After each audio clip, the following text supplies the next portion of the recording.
ఏమిటమ్మా చీకట్లో ఒంటరిగా కూర్చుని ఆలోచిస్తున్నావు? ఇక ముందు నేను ఒంటరిదాన్నే తాత. అదేమిటమ్మా తోడుగా వచ్చే మనిషి జోడుగా కలవబోతుంటే? తాత, ఆలయంలో ఉన్నది దైవం అని నమ్మాను. తీరా ఆరాధించడానికి దగ్గరికి వెళితే అది దెయ్యమని తెలిసింది. ఏమిటమ్మా ఏమి నువ్వు మాట్లాడేది? నేను నమ్మిన రాజా. రాజా ఏమిటమ్మా? రాజా మంచివాడు కదా, చెప్పమ్మా. ఎలా చెప్పను తాత? అతని నీడలో హాయిగా ఉండాలనుకున్నా నేను.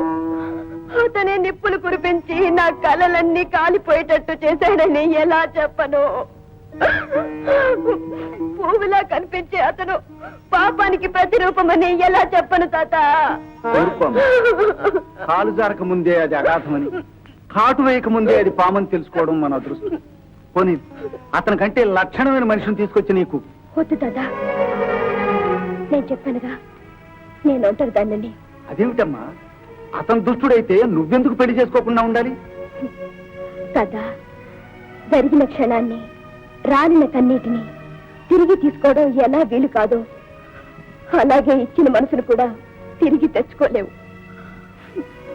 ఒకసారి ప్రేమించిన తర్వాత ఆ ప్రేమను మర్చిపోయి మరొకరిని ప్రేమించడం ఆడదానికి అసాధ్యం తాత, అసాధ్యం.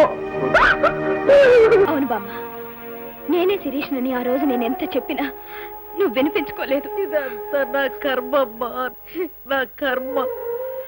నీలో ఏదో మార్పు వచ్చిందనుకున్నానే కానీ నీ రూపంలో ఆ రాక్షసి నా ఇంట్లో చేరి నిన్నే తన పొట్టను పెట్టుకుంటుంది అనుకోలేదమ్మా. నేను కూడా పొరపాటు పడ్డానమ్మా.